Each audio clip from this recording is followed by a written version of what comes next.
Hi, Assalamualaikum warahmatullahi wabarakatuh. Okay, today again we are going to continue our lesson still about the images, still about this chapter about the images. And last meeting we were talking about simile and also metaphor, so simile and metaphor. Sekarang now we are going to continue the next one is that personifications, pathetic fallacy, and also sound imagery.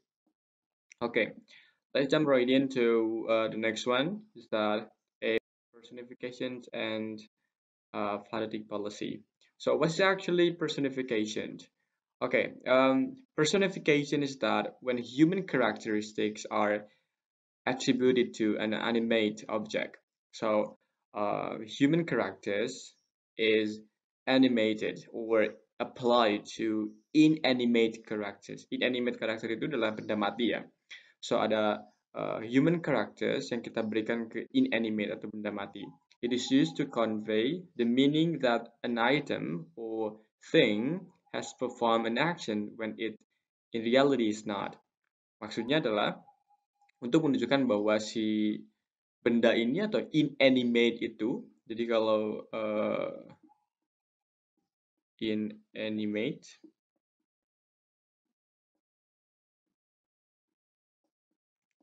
benda mati, so jadi kita buat seakan-akan bahwa inanimate ini mempunyai apa ya, kehidupan kayak gitu. But then in the reality it is not. Okay? Langsung ke contoh. Mungkin that is definition. Contohnya aja dulu. Jadi dia personification. Kalau kita lihat dari personification, person itu orang, fication itu make. Jadi kayak make as if that become hidup gitu loh.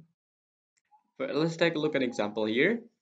The book provides the information that we need to understand the language. Provides, menyediakan. Kan yang bisa menyediakan itu kan hanya manusia doang, ya kan? Tapi di sini the book provides, artinya buku menyediakan, but it doesn't mean that buku itu menyediakan. Tapi buku itu probably gives you a solution, kayak gitu. Gives you information, like ada di buku itu info tentang language that you need to understand. The car was suffering and needed some attention. Suffering, needed. Oke, okay.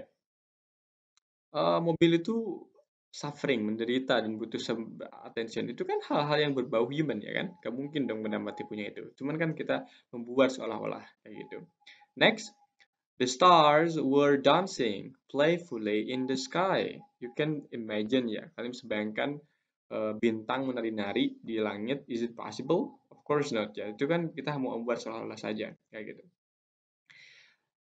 The Tater's house appeared to be distressed. Rumahnya terlihat stres gitu. Bener gak? Ya, the reality is not like that, okay? The next, the red car raced by, screaming for someone to notice its speed.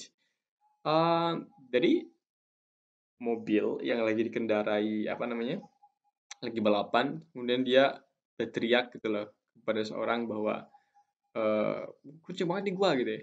Gak mungkin kan? That's like only to make person apa ya, to personificate the inanimate things. Jadi buat seolah-olah benda mati itu jadi kayak hidup. Gitu. Sampai situ personification paham ya? Intinya adalah bagaimana benda mati dibuat jadi seolah-olah hidup gitu. Kalau bahasa Indonesia mungkin nyur melambai-lambai something like that ya. Next yang kedua, kita akan ngomongin tentang pathetic fallacy. Oke, in literature terms ini kan bahasa-bahasa sastra ya. Pathetic fallacy ini dia when human emotions. Nah, ini itu kan bagian dari personification. Jadi pathetic fallacy itu bagian dari personification, cuman dia tuh lebih spesifik. Spesifiknya kemana? So, in literary terms used when human emotion. Jadi kuncinya ada di emotion. Ada emotion di sini. The human emotions or feeling, ya, are attributed to the inanimate object. Pathetic fallacy is similar to personification anyway, in the sense that human attributes are being related to inanimate object, though Pathetic fallacy is more specific type of personification. Jadi kalau misalkan lu punya ini personification, jadi pathetic fallacy itu adalah inside here, like something more focused on, ya.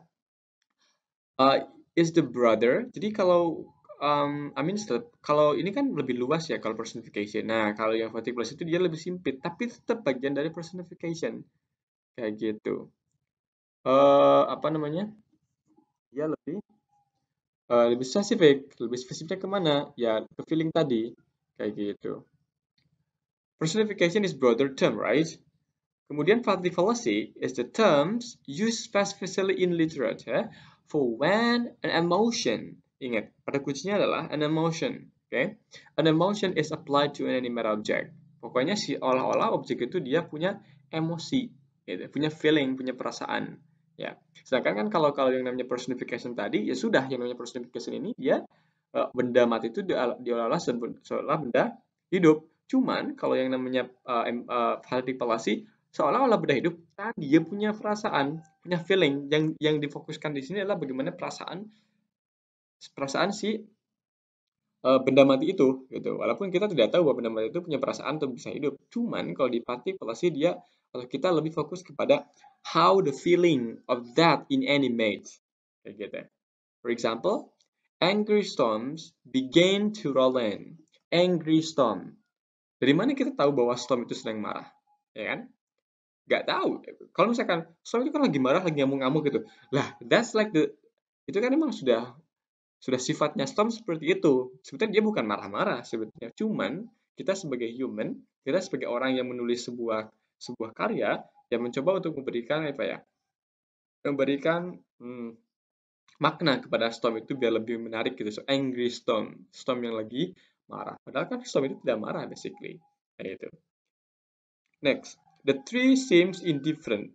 Indifferent tuh, the tree seems, pohon itu terlihat berbeda atau terlihat apa ya, murung atau bagaimana gitu. Nah, pohon itu kan tidak punya perasaan. So, like, itu hanya terlihat saja. A table that looks exhausted. Table meja itu terlihat exhausted, terlihat capek, terlihat apa ya, mungkin ya, berantakan atau whatsoever.